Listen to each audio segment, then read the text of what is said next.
नमस्कार दोस्तों, स्वागत है एक बार फिर हमारे चैनल राज ज्ञान पर। आज हम जानेंगे श्रीमद् भागवत गीता सार, जो कि हमारे जीवन को जीने की एक प्रेरणा देती है, जो हमारी जिंदगी को बदल कर रख देती है। हमारे शरीर के अंदर आत्मा रहती है और यह जीवन एक परीक्षा है अपने सबसे अच्छे स्वरूप को बाहर लाने के लिए। भागवत गीता वह किताब है जो हमें इस परीक्षा को पास करने में अहम भूमिका निभाती है। भागवत गीता में 18 अध्याय और 700 श्लोक हैं। ये स्वयं परमात्मा द्वारा बोली गई थी। भगवान श्री कृष्ण ने कुरुक्षेत्र की युद्ध भूमि पर जो उपदेश अर्जुन को दिए थे, उन्हें ही भगवत गीता में लिखा गया है। यह आत्मा को परमात्मा, उसकी सृष्टि और कायदों के बारे में समझाती है, जिनका आत्मा को मनुष्य रूप में जरूर पालन करना चाहिए। इसके आधार पर शरीर छोड़ने पर ही आत्मा के अच्छे और बुरे कर्मों का हिसाब होगा और इस मनुष्य रूपी शरीर से मुक्ति मिलेगी। हमारी आत्मा इस जन्म मरण के चक्र से पार होकर उस परमपिता परमेश्वर को प्राप्त करती है। श्रीमद् भागवत गीता हमें ईश्वर को समझने और उन्हें प्राप्त करने का रास्ता दिखाती है। गीता को पूरा ध्यान लगाकर पढ़ें और साफ सफाई का विशेष ध्यान रखें। पूर्ण सिद्धि योगी बन सकते हो। गीता में भगवान श्री कृष्ण ने बताया है कि सच्चे मन से भगवान की पूजा करने से व्यक्ति पूर्ण सिद्धि को भी प्राप्त कर सकता है। जो व्यक्ति अपनी इंद्रियों को वश में कर लेते हैं और ईश्वर की आराधना करते हैं, उन्हें परमपिता परमेश्वर की प्राप्ति होती है। ऐसे लोग सिद्धि को प्राप्त कर सिद्ध पुरुष बन जाते हैं। खुद को ईश्वर को समर्पित कर दो। जो व्यक्ति खुद को ईश्वर को समर्पित कर देता है तो ईश्वर ही उसका सहारा बन जाते हैं। इस प्रकार से वह चिंता, शोक और भय से हमेशा के लिए मुक्त हो जाता है। गीता के उपदेशों से यह बात पता चलती है, जब इंसान अपना सब कुछ ईश्वर के प्रति समर्पित कर देता है तो उसे जीवन में आनंद की अनुभूति होती है। मनुष्य के साथ हमेशा ईश्वर हैं। गीता के सार में बताया गया है कि हर व्यक्ति के साथ ईश्वर है। ईश्वर उसे अच्छे कर्मों के लिए प्रेरित करते हैं। अगर हम यह मान लेते हैं कि इस समय संसार को चलाने वाला एक ईश्वर है और उसके हाथ में यह समस्त संसार है, तो हमारा जीवन बदल जाएगा। हमें दुखों में घबराना नहीं चाहिए, क्योंकि ईश्वर ही आपको इस मुश्किल से बाहर निकलने का रास्ता दिखाता है। इसलिए ईश्वर पर हमारा अटूट विश्वास होना चाहिए। जन्म, मृत्यु और जीवन का चरण। श्री भागवत गीता के अनुसार परिवर्तन ही इस संसार का नियम है। गीता में कहा गया है कि जिसे तुम मृत्यु समझकर डरते हो वह भी जीवन ही है, क्योंकि मृत्यु के बाद फिर से नया जीवन शुरू होता है।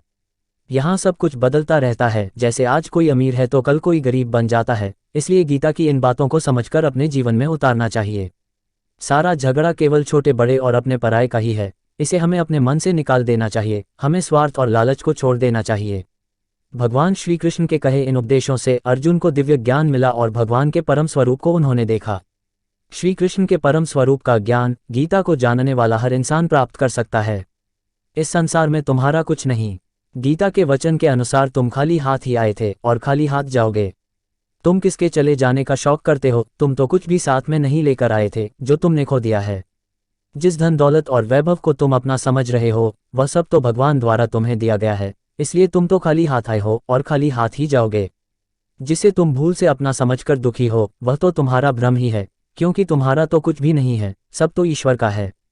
गीता में कहा गया है कि समस्त दुखों का कारण यही है कि संसार की सभी वस्तु को तुम अपना मान लेते हो। केवल वर्तमान की सोचो। अक्सर व्यक्ति बीती हुई बातों को याद कर दुखी होता रहता है या भविष्य की चिंताओं में डूबा रहता है। ये चिंता उसे अंदर ही अंदर परेशान करती रहती है, क्योंकि कहा जाता है चिंता चिता के समान होती है। इस चिंता की कोई दवा भी नहीं है। गीता के उपदेश के अनुसार व्यक्ति व्यर्थ में ही बीते समय की बातों पर अपना समय बर्बाद कर देता है और अफसोस करता है भविष्य की चिंता की कैसे किसी चीज को प्राप्त किया जाए।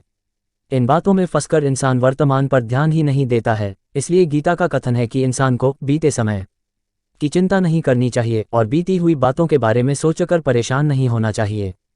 हमें केवल वर्तमान को अच्छा बनाने के बारे में सोचना चाहिए, जिससे हमारा भूत और भविष्य खुद ही ठीक हो जाएगा। हमें यह मानना चाहिए जो हो चुका है, जो हो रहा है और जो होने वाला है, सब अच्छा ही अच्छा होगा। गीता इन सकारात्मक बातों के द्वारा इंसान को चिंता ना कर कर्म करने को प्रेरित करती है। ईश्वर की शरण में चले जाओ। श्री कृष्ण अर्जुन की सभी समस्याओं का समाधान पल भर में ही कर देते थे। जो भी सभी धर्मों का त्याग कर श्री कृष्ण की शरण में आता है, उसे श्री कृष्ण स्वीकार कर लेते हैं और उन्हें उनके समस्त पापों से मुक्त कर देते हैं। भगवान कृष्ण कहते हैं, तुम शौक मत करो, मेरी शरण में आओ, मैं तुम्हें हर पाप से मुक्त कर दूंगा। श्री कृष्ण ने मोह माया का त्याग, कर्म को स्वीकार करना, कर्म करना और फल की चिंता ना करना और क्रोध और ईर्ष्या का त्याग करना बताया है। श्री कृष्ण सभी मनुष्यों को अपनी शरण में बुला रहे हैं। वह उनके पापों को माफ कर देंगे।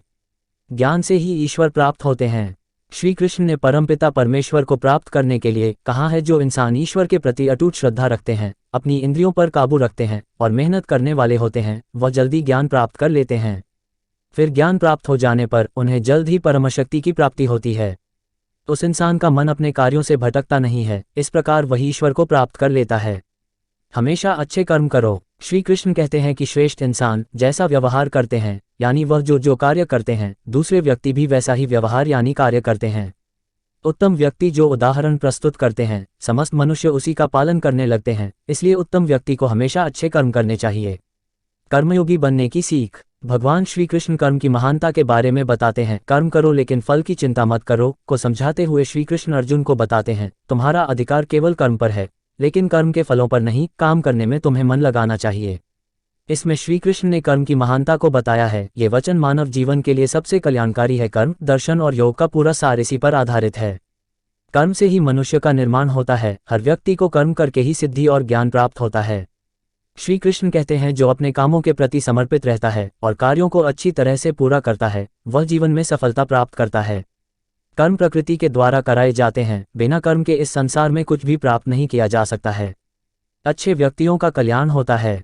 जो लोग अच्छे होते हैं और अच्छे कार्य करते हैं, ईश्वर को उनकी जिम्मेदारियों और रक्षा की जिम्मेदारी स्वयं लेनी पड़ती है। मतलब अच्छे व्यक्तियों की रक्षा के लिए ईश्वर अवतार लेते हैं।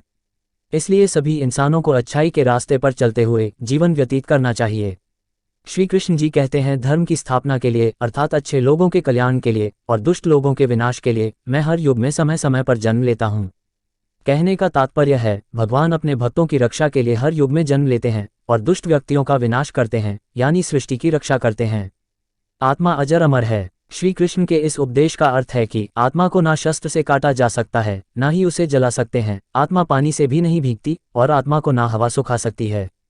गीता के इस वचन के अनुसार आत्मा अमर और शाश्वत है। अगर इंसान की आत्मा मोह माया के बंधन में रहती है तो उसे मोक्ष की प्राप्ति नहीं होती है। इसलिए आत्मा का शुद्धिकरण जरूरी है। ये शरीर नश्वर है। ये शरीर 5 तत्व अग्नि, जल, वायु, पृथ्वी और आकाश से बना है और अंत में शरीर इसी में मिल जाना है।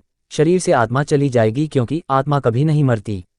श्री कृष्ण ने कहा है कि इंसान का शरीर एक तरह का वस्त्र है, जिसे आत्मा हर जन्म में बदलती रहती है। कहने का तात्पर्य है कि मनुष्य का शरीर एक दिन नष्ट हो जाएगा, परंतु आत्मा हर जन्म में शरीर रूपी वस्त्र को बदलती है। इसे ही जन्म मरण का चक्र भी कहते हैं। मौत के बाद फिर जिंदगी है। जब तक आत्मा को मोक्ष प्राप्त नहीं होता तब तक वह जन्म लेती है। क्रोध बुद्धि का नाश करता है। हमारे बड़े बूढ़े हमें बताते हैं कि किस प्रकार क्रोध करने से मनुष्य का विनाश होता है। इंसान की बुद्धि जब मारी जाती है तो उसे स्मृति भ्रम हो जाता है। बुद्धि के खत्म होने से इंसान खुद का विनाश कर बैठता है। इसलिए हमें क्रोध से दूर रहना चाहिए। ये हमारे विनाश का कारण बनता है। इस वचन से श्री कृष्ण ने क्रोध को काबू में रखने की शिक्षा दी है। मोह माया का त्याग करें। इस वचन के माध्यम से श्री कृष्ण ने इंसान को अपने मन में मोह माया के बंधन से मुक्त होने के लिए कहा है। किसी वस्तु के बारे में ज्यादा सोचने से इंसान उसकी मोह माया में डूब जाता है। इससे उसमें उस वस्तु को पाने की इच्छा पैदा हो जाती है और कामना में समस्या आने पर क्रोध का जन्म होता है। श्री कृष्ण ने ईर्ष्या, क्रोध और स्वार्थ जैसे अवगुण से इंसान अधर्म के रास्ते पर चलने लगता है। इससे इंसान का नैतिक पतन हो जाता है। चिंता छोड़कर कर्म करो। श्री कृष्ण ने अर्जुन की समस्या का समाधान करते हुए कहा, अगर तुम युद्ध में लड़ते समय वीरगति को प्राप्त होते हो तो तुम्हें स्वर्ग मिलेगा, और यदि युद्ध में विजयी होते हो तो इस धरती के सभी सुखों को पाओगे। श्री कृष्ण कहते हैं, हे अर्जुन, उठो और युद्ध करो। श्री कृष्ण ने इस वचन के द्वारा कर्म करने को प्रेरित किया है। वर्तमान कर्म पर ध्यान देंगे तभी सुख मिलेगा। आज के समय में तनाव के कारण कई तरह की बीमारियां इंसान को हो रही है। गीता में कहा गया है, क्यों व्यर्थ की चिंता करते हो, किससे डरते हो, डर को त्याग दो। जब आत्मा ना जन्म लेती है और ना ही मरती है तो डरने की कोई बात नहीं है। चिंता से आत्मा और शरीर को दुख पहुंचता है। धर्म की रक्षा के लिए अवतार। यहाँ अर्जुन से श्री कृष्ण कहते हैं कि जब जब धर्म की ग्लानि होती है और अधर्म बढ़ता है, तब तब मैं स्वयं श्री कृष्ण धर्म की रक्षा के लिए अवतार लेता हूँ, अर्थात अपनी रचना करता हूँ। पृथ्वी पर पाप बढ़ने पर ईश्वर स्वयं किस रूप में आकर उसका अंत करते हैं और उससे अपने भक्तों की रक्षा करते हैं। संदेह इंसान के दुख का कारण। जिन व्यक्तियों में संदेह की आदत होती है या शक करते हैं, ऐसे लोगों के बारे में श्री कृष्ण ने कहा है कि संदेह की आदत व्यक्ति के दुख का कारण बनती है। शक करने की आदत ऐसी है जो अच्छे से अच्छे रिश्ते को भी बेकार कर देती है। शक करने वाले इंसान बाद में पश्चाताप करते हैं। स्वार्थी मत बनो। श्री कृष्ण ने उन व्यक्तियों के लिए बड़ी सीख दी है जो व्यक्ति दूसरों की भलाई नहीं करते और सिर्फ अपना स्वार्थ सिद्ध करने में लगे रहते हैं, उनका कभी भला नहीं होता। इंसान का स्वार्थ उसे बाकी लोगों से दूर कर कर नकारात्मकता की ओर लेकर जाता है, जिसके चलते इंसान अकेला रह जाता है। स्वार्थ शीशे पर लगी धूल की तरह है, जिसके कारण व्यक्ति अपना चेहरा ही नहीं देख पाता है। अगर आप चाहते हैं कि अपना जीवन खुशी से व्यतीत करें, तो इसके लिए आप अपने स्वार्थ को कभी अपने पास नहीं आने दें, क्योंकि स्वार्थी व्यक्ति दोस्ती भी अपना स्वार्थ निकालने के लिए करते हैं। अधिकता इंसान के लिए बड़ा खतरा। श्री कृष्ण कहते हैं, इंसान के लिए किसी भी प्रकार की अधिकता खतरनाक साबित हो सकती है। जिस प्रकार रिश्ते अच्छे हो या बुरे, खुशी हो या गम, हमें किसी भी परिस्थिति में अति नहीं करनी चाहिए और जीवन में संतुलन बनाकर रखना चाहिए। जब तक व्यक्ति अपने जीवन में संतुलन नहीं बनाकर रखेगा, वह हमेशा दुखी ही रहेगा। मनुष्य को जरूरत से ज़्यादा कोई चीज़ नहीं करनी चाहिए। अपने काम को मन लगाकर करें। जो व्यक्ति अपने काम को मन लगाकर करते हैं और काम में खुशी ढूंढते हैं, वह जरूर सफल होते हैं। वहीं दूसरी तरफ कुछ लोग ऐसे होते हैं जो किसी भी काम को बहुत समझकर करते हैं और जल्दी से निपटाना चाहते हैं। ऐसे लोग किसी भी कार्य को सही तरीके से नहीं कर पाते और अपने जीवन में पीछे रह जाते हैं। वीडियो अच्छा लगे तो लाइक शेयर सब्सक्राइब जरूर करें। धन्यवाद।